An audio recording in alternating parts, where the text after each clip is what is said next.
మన ప్రభు అయిన యేసుక్రీస్తు శక్తిగల నామంలో మీకు శుభాలు తెలియజేస్తున్నాను. బాగున్నారా? ఈ ఉదయకాలము దేవుడు మనతో మాట్లాడటానికి ఎంతో ఇష్టపడుతూ ఉన్నారు. మన ప్రభు అయిన దేవుడు మన మధ్య నివాసం చేయుచు ఉన్నందున మన పరిధిలో కీడు, అపాయం, అనారోగ్యం అనే వాటికి చోటు ఉండదు. ఒకవేళ మీలో ఎవరైనా సమస్యల చేత, ఇరుకులతో, నష్టాలతో, చాలా ఊహించని పరిణామాలలో ఒకవేళ ఉండినట్లయితే, మీరు ప్రభునందు విశ్వాసం ఉంచినట్లయితే మీలో ఎక్కడ ఎవరికి ఎంత మాత్రము హాని కలగదు. ఎందుకు అంటే మనం విశ్వాసం ఉంచుట వలన ఆయన తన భక్తుల ప్రాణమును కాపాడుటలో ఆయన నిమగ్నమై ఉన్నాడు. మన విశ్వాసం ఉంచి దేవునిపై ప్రార్థించినప్పుడు మన పనులు ఆయన చేయటానికి, మన కార్యములు సఫలం చేయటానికి, సకలము సమస్తము మనకు సంసిద్ధం చేయటానికి దేవుడు మీ పక్షముగా చురుకైన వారుగా ఉన్నారని మీరు గుర్తుపెట్టుకోండి. విశ్వాసం దేవుని పట్ల కలిగి ఉన్న వారి జీవితాల్లో దేవుడు చురుకైన వారిగా పనిచేస్తూ ఉంటారు. ఆమేన్. ఒకవేళ కొన్ని కష్ట క్లిష్ట సందర్భాల్లో కనుక మీరు ఒకదాని వెంట ఒకటి మీకు నష్టము, కష్టము, శ్రమ, ఇరుకు, బాధ ఎదురవుతూ ఉన్నట్లయితే ప్రభునందు మీరు విశ్వాసం ఉంచండి. ఎలా మనం విశ్వాసం ఉంచాలి, అలాంటి పరిస్థితుల మధ్య మనం ఎలా నడిపించబడాలో చాలా స్పష్టంగా ఈరోజు పరిశుద్ధాత్మ దేవుడు ఒక్క మాటగా మీకు తెలియచేయునుగాక. ఆమేన్. బైబిల్ గ్రంథంలో కీర్తనలు 16:8 మీరు చూస్తున్నట్లయితే, సదాకాలము యెహోవా యందు నా గురి నిలుపుచున్నాను, ఆయన నా కుడిపార్శ్వమందు ఉన్నాడు గనక నేను కదల్చబడను. ఇక్కడ చాలా స్పష్టంగా ఇరుకులలో, ఉపద్రవాల్లో, గాయాలతో ఉన్న ఒక భక్తుడు తన అనుభవాన్ని మనకు రాస్తున్నారు. ఈ మాట మన జీవితానికి ఎంత ఇన్స్పిరేషన్ అంటే, ఎంత బలాన్ని మనకు చేకూరుస్తుందంటే, భక్తుడు అంటున్నారు, ప్రభువుని సదాకాలం నా ఎదుట నేను ఉంచుకొని ఉన్నాను, దేవుడు నా కుడి ప్రక్కన ఉన్నాడు కనుక నేను కదల్చబడను, దేనికి కలవరపడను, కదల్చబడను. అంటే ప్రియ దేవుని సంగమా, సహోదర సహోదరి, మీరు మీ విశ్వాసమును మీ విశ్వాసంతో మీరు ముందుకు వెళ్ళాలి అంటే, అన్నిటిలో ప్రథమ స్థానం దేవునికి ఇచ్చి మొదట దేవుణ్ణి మీ మధ్యకు చేర్చుకోవాలి.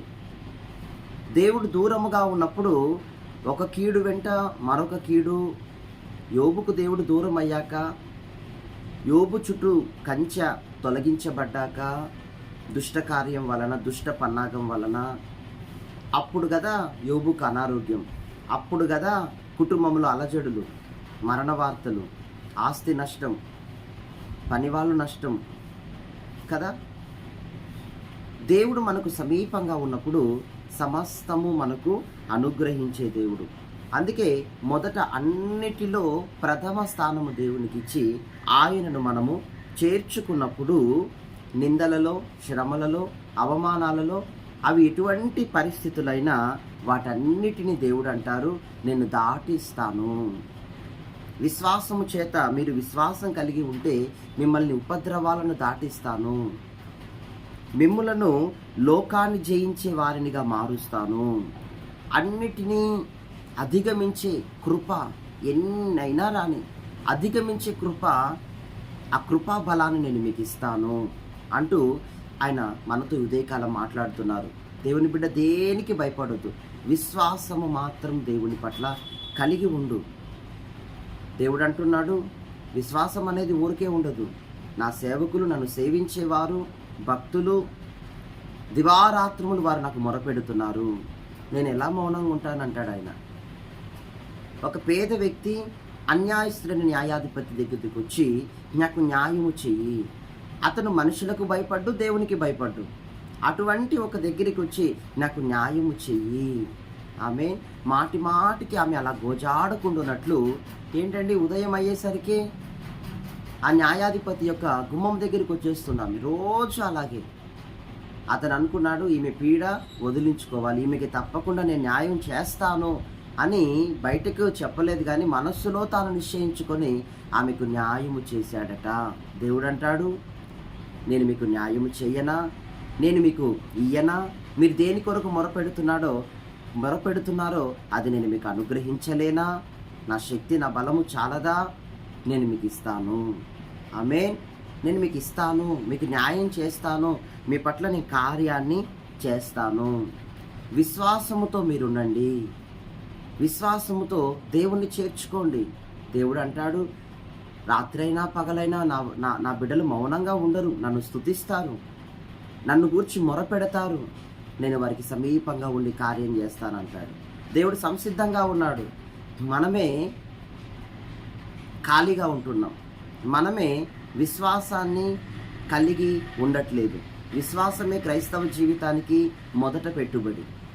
దేవుని పట్ల అపారమైన విశ్వాసాన్ని మనం కలిగి ఉన్నప్పుడు జీవితంలోకి ఎన్ని వచ్చినా అధిగమించే కృపాఫలాన్ని నేను మీకు ఇస్తాను అంటున్నాడు ఇక్కడ. ఆమేన్.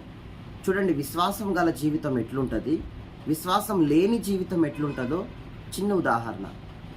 విశ్వాసం కలిగి ఉండే అనుభవం అయితే, అది చక్కగా మీకు కారు ఉంటే చక్కగా ఆయిల్ ట్యాంక్ నిండుగా ఆయిల్ ఉండి చక్కగా మనకి ఇష్టమైన స్థలాలకి అనుకున్న సమయాల్లో హ్యాపీగా డ్రైవ్ చేసుకుంటూ చక్కగా మెత్తగా వెళ్ళిపోవచ్చు, హ్యాపీగా హాయిగా వెళ్ళి రావచ్చు.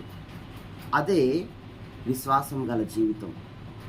విశ్వాసం దేవుని పట్ల లేని జీవితం ఎలా ఉంటుందంటే, కారులో ఆయిల్ ఉండదు, వెనకాల నెట్టుకుంటూ వెళ్ళేది. ఇది ఎంత కష్టంగా ఉంది, అదెంత హాయిగా ఉంది. విశ్వాసం కలిగి ఉంటే అలా, విశ్వాసం లేకుంటే మనుషుని యొక్క బ్రతుకు బాట కష్టం. సొంత బలం ఎంతవరకు అండి ఈ రోజుల్లో, సొంత శక్తి ఎంతవరకు, సొంత జ్ఞానం ఎంతవరకు. బైబిల్లో మీరు చూస్తే రాజుల జ్ఞానమే కొన్ని సమయాలు శూన్యమైపోయింది. వాళ్ళు తిరిగి వచ్చి ప్రవక్తల మీద ఆధారపడ్డారు, ప్రవక్తలు దేవునికి మొరపెట్టారు, దేవుని ద్వారా సమాధానాలు పొందుకొని రాజులకు తెలియజేశారు. తిరిగి దేవుడి దగ్గరికి రావాల్సిందే రాజులైనా ఎవరైనా. తిరిగి ఒకానొక దినాన దేవుని ఆశ్రయింపవలసిందే. ఆమేన్. మీకు శ్రమలున్నాయా, ఇరుకులున్నాయా, బాధలున్నాయా, వాటన్నిటి మధ్య అవి మిమ్మల్ని ఏం చేయలేవు. మీరు విశ్వాసం కలిగి ఉండేవారైతే, విశ్వాసం కలిగి ఉన్న మీపై ఎన్నో పోరాటాలు రావచ్చు, ఏవి మిమ్మల్ని ముంచవు, ఏవి మిమ్మల్ని ఎంత మాత్రం కదిలించలేవు. ఎందుకంటే ప్రథమ స్థానం మీరు దేవునికి ఇస్తున్నారు, దివారాత్రులు దేవుని వెతుకుతున్నారు, దేవుని పట్ల చాలా పటిష్టంగా మీరు ప్రవర్తిస్తున్నారు కనుక ఖచ్చితంగా దేవుడు మీ పక్షముగా ఉంటాడు. ఆమేన్. జపాన్ దేశంలో నాగసాకి అనేటటువంటి ప్రాంతంలో ఈరోజు చాలా అద్భుతంగా అందంగా మందిరాలు కట్టబడ్డాయి, చర్చెస్ కట్టబడ్డాయి. దానికి కారణం ఈరోజు మన మధ్య కూడా, మన ఇండియాలో కూడా ఎన్నో చర్చెస్ అందంగా ఎంతో అద్భుతంగా కట్టబడ్డాయి గతంలో, ఇప్పుడు. అయితే ఈ స్వేచ్ఛ మనకి ఎక్కడి నుండి వచ్చింది? ఊరికే వచ్చిందా? క్రైస్తవులకు ఈ స్వేచ్ఛ ఊరికే రాలేదు. మనకు ముందు కాలంలో ఎంతోమంది ఈ నాగసాకి ప్రాంతంలో అయితే ప్రభుత్వాల ద్వారా వెదకి చంపబడ్డారు, వేటాడారు. ప్రజల్ని వేటాడారు. యేసుప్రభు నమ్ముకున్న ప్రజల్ని వేటాడి చంపారు. కొన్ని ప్రభుత్వాల వారు వెతికి చంపారు. యేసుప్రభుని ఆరాధించే వాళ్ళు పరిగెత్తారు, భయపడి పరిగెత్తిపోయారు. కొండల్లో గుట్టల్లో దాక్కున్నారు, చెట్టల్లో పుట్టల్లో దాక్కున్నారు. అక్కడ చేరి మందలుగా చేరి ఆరాధించారు. ఎన్నో ఉపద్రవాలు ఎదుర్కొన్నారు.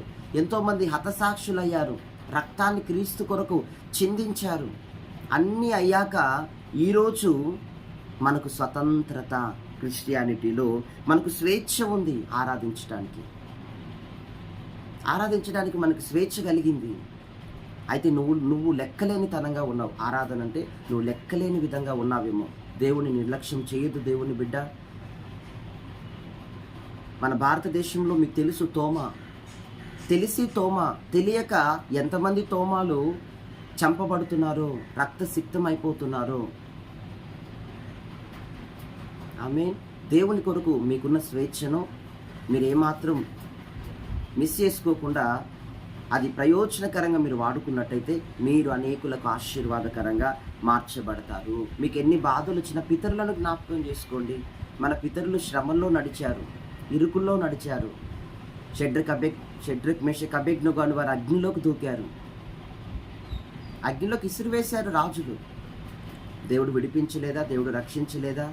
రక్షించాడు. అవన్నీ అయిన తర్వాత ఈరోజు మనకు స్వేచ్ఛ ఆరాధించడానికి. ఆమేన్.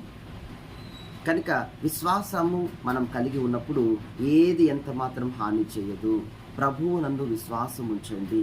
విశ్వాసమే గొప్ప బలం. విశ్వాసం ద్వారా అన్ని కార్యాలు సమకూడతాయి. మీ జీవితంలో ఎవరైనా శత్రువులుగా ఉన్నారా? మీరు చెప్పండి.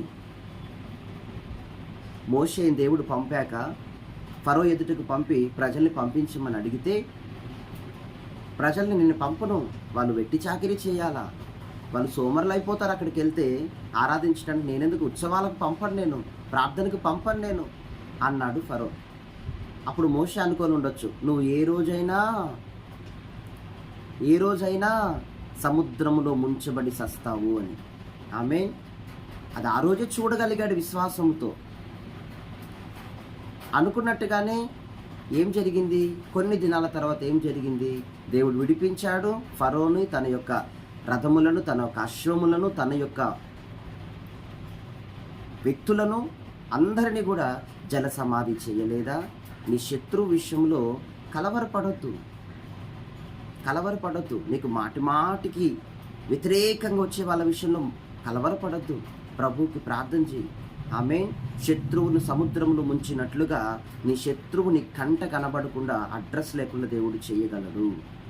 విశ్వాసం మీ ద్వారా పలు కార్యాలను చేయిస్తుంది. దేవుడు చేయిస్తాడు మీతో. మహాపరిశుద్ధుడా, జీవం గల తండ్రి, మీ నామానికి స్తోత్రం. ఘనమైన మీ కార్యాల కొరకు స్తోత్రం. ఈరోజు ఎంతమంది విశ్వాసము లేకుండగా అయ్యా పగటి కలలు కనుచు భ్రమల్లో బ్రతుకుతూ క్రైస్తవ్యాన్ని, దేవుని వాక్యాన్ని, స్వయంగా దేవుణ్ణే దూషించేటట్లు మరి వ్యర్థులుగా మారుతున్నారు. అటువంటి వారిని దర్శించండి నాయన. అయ్యా వారు తమ విశ్వాసంలోకి రావటానికి, అయ్యా ప్రథమంగా మిమ్మల్ని చేర్చుకోవడానికి ఒక్కొక్కరికి కృప దయచేయమని కోరుతున్నాం. ఎన్ని కుటుంబాలు చెల్లాచెదురయ్యాయో, ఎంతమంది దేవునికి అవమానకరంగా, దేవుని నామానికి అయ్యా దుఃఖకరంగా ప్రవర్తిస్తున్నారు. వారి కుటుంబాలను, వారి విశ్వాసాలను, వారి మనస్తత్వాలని కట్టునైనా రూపాంతరపరచయ్యా. స్తోత్రం పరిశుద్ధాత్ముడా. దుఃఖములో, బాధలో, నిట్టూర్పులో, వేదనలో, అవమానాల్లో ఉన్న బిడ్డలను ఆదరించు. లేపు పైకి, వారి కుటుంబాలను పైకి లేపు స్వామి. నూతన కార్యము చేయండి. అప్పుల్లో, ఆర్థిక బాధల్లో, అయ్యా రెంటు గట్టలేని స్థితిల్లో, అయ్యా ఎవరు ఏ విధమైన నా తండ్రి వెనకబడిన స్థితుల్లో ఉన్నారు, అందరినీ కూడా ముట్టునాయన. మీ కార్యం వారిలో కలుగునుగాక. మీ మహిమను వారు చూసెదరుగాక. సమస్త కార్యము చేసి మీ నామానికి మహిమ తెచ్చుకోమని యేసు నామములో ప్రార్థిస్తున్నాం తండ్రి. ఆమేన్. మర్చిపోకండి, మీ విశ్వాస గృహాన్ని మరింత అందంగా తీర్చిదిద్దుకోండి. తద్వారా ప్రభు అనేక కార్యములు చేయటానికి సంసిద్ధముగా ఉన్నారు. ఆమేన్.